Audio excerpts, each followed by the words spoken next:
Chers compatriotes, après plusieurs années de silence et de retenue qu'imposait mon statut d'homme d'État, je me sens dans l'obligation de briser ces devoirs, car le salut de notre peuple en dépend.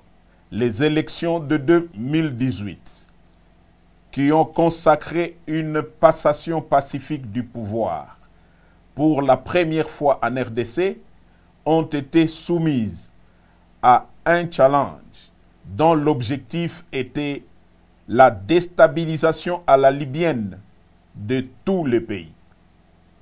Devant ces plans machiavéliques, forgés dans le sombre salon de les ennemis de la RDC, une paix des braves s'érigeait devant nous comme la seule solution salutaire pour épargner le pays de l'hécatombe planifiée.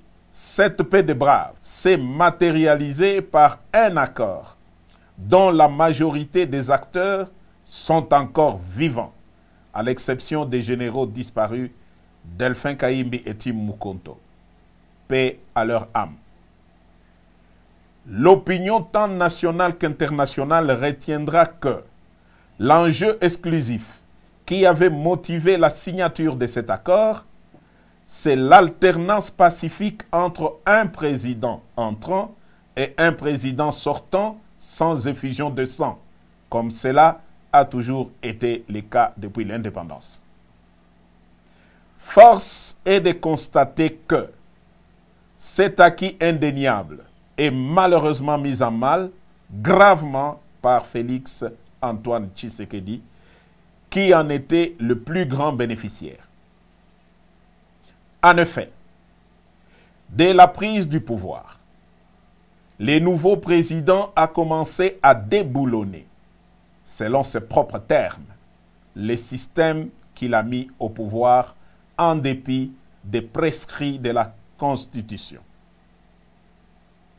Son pouvoir a été caractérisé par des antivaleurs et des mots qui, aujourd'hui, mettent en péril l'unité du pays.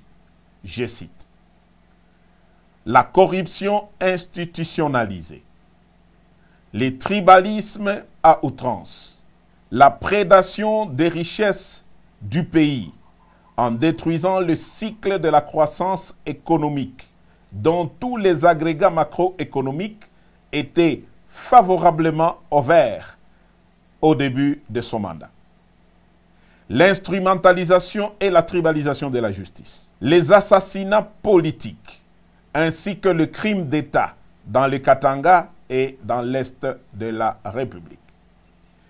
La paralysation et la caporalisation du Parlement, symbole de la démocratie. L'affaiblissement de l'armée et du système de défense par les tribalismes et les traitements à la tête du client. La gouvernance par défi, en muselant la presse et en violation de tout le droit de l'homme auquel le pays avait souscrit par une ratification solennelle des traités internationaux en la matière. Pour preuve, l'arrogance des menaces publiques dans les discours au Kasaï et à l'étranger à l'encontre des opposants politiques, la mort de l'opposant Chérubin Okende est tout sauf un hasard. Le non-respect des accords nationaux, régionaux, et j'en passe. Au dernier sommet de l'ONU, Fachi a raté l'occasion de se taire à 3 mois de la fin de son mandat. Dès lors, les devoirs et le patriotisme m'interpellent et m'appellent. Devrions-nous nous taire et regarder périr un peuple dont tous les espoirs étaient permis lors de la première alternance pacifique du pouvoir? Tshisekedi a perdu toute légitimité en reniant l'accord qui lui a permis d'accéder au pouvoir. Il est aujourd'hui comme un inconscient qui joue avec le feu dans une poudrière. Nous taire ou nous résigner serait trahir ce peuple qui a droit à espérer mieux.